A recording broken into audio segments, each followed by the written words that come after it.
Welcome back to Bronco Roundup Game Day. We are joined now by Spencer Jahn, the trademark licensing specialist over at Boise State. It was a topic that came up a couple of weeks ago when Boise State was hosting UCF, and they were trying to practice, on a blue field at that point in time. But it just brought me, it kind of, refreshed those things. Whenever anybody in the country wants a colored field, Boise State owns the trademark for that, and this is the man that they have to go through. And I'm just kind of curious. I know that it's easier if you're a high school program than maybe a college program, but how often does it come about that somebody picks up the phone, calls you, and says, hey, we want to turn our field another color. Can we get your approval? It's not too often, Jay. It's probably once a month, maybe once every other month. It's a big financial decision for a high school, right, to replace their turf and go with a turf of color with that. So luckily, we have really great relationships with the turf manufacturers around the country, so they usually send these high schools our way. Okay. And it's just an incredible marketing opportunity for Boise State to have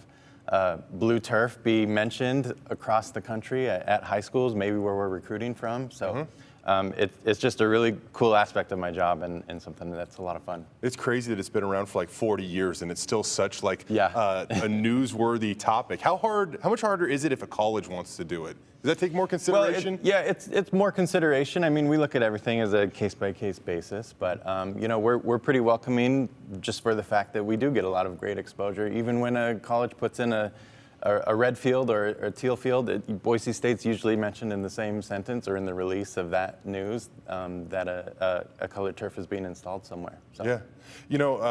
The licensing department is having a lot of success right now. The turf isn't the only thing that you guys consider. It's also the brand and the logo.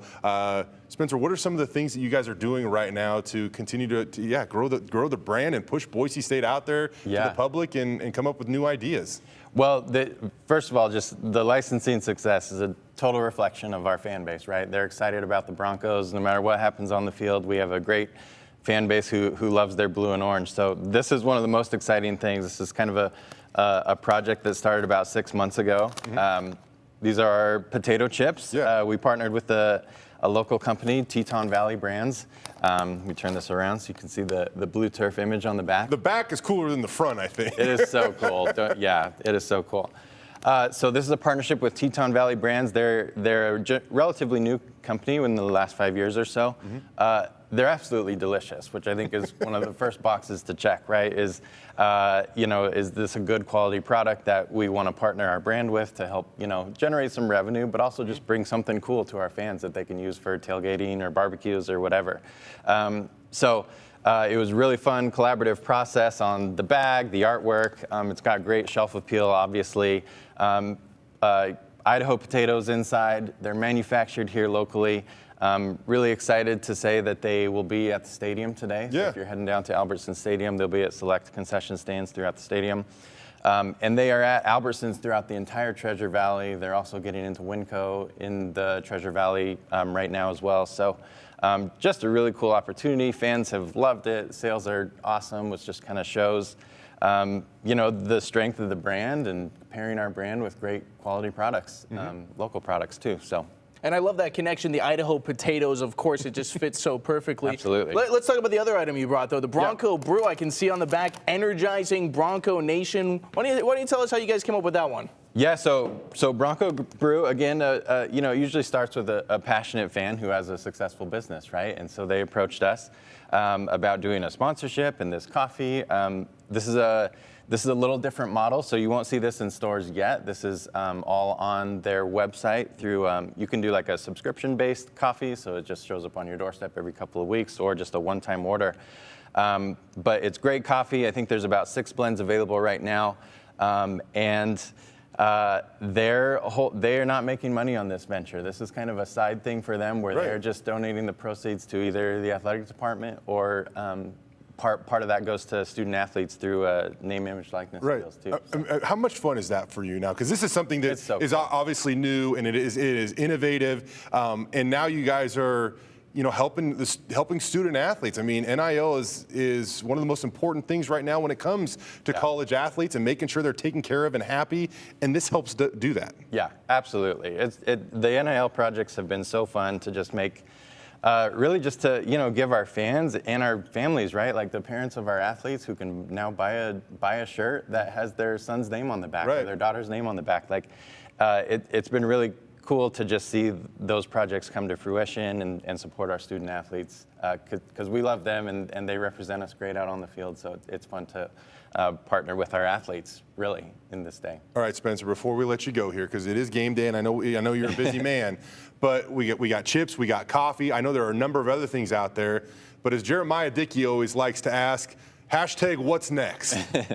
Well, hopefully lots of things, and if you're a business in the area, you're always welcome to approach me with your idea.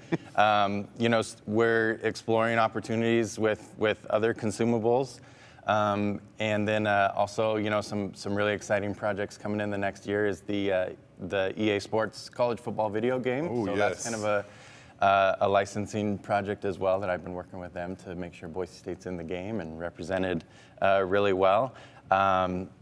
So lots of fun new NIL projects, so new apparel opportunities to pair with our athletes and get great gear in those areas as well. And then last thing I'll mention is just some new retailers in the area like Shields. Shields will have a great Boise State presence. They're big supporters of the Broncos, so it's fun to work with kind of some new opportunities like that to just bring more merchandise to our fans. I thought I was going to let you go, but you brought up the NCAA video game.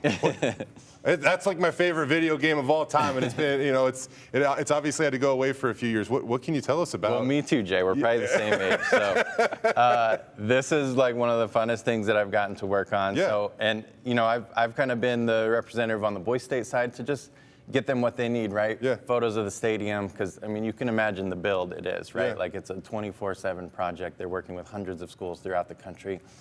So building out the stadium, the kind of cool aspects of our game day, right? Like how we have a horse run out and Buster, and getting them pictures and videos and all that they can help build into the game, as well as of course our uniforms and things like that. And the Bronco roundup, you're gonna have the Bronco roundup game day set in the corner of that thing, right? Yeah, I might have to work on that still. There's still time. But yeah. I'm just shooting my shot, Spencer. Yeah. A lot of fun. We appreciate you joining us on Bronco Roundup game day this morning. Thanks for having me on, guys.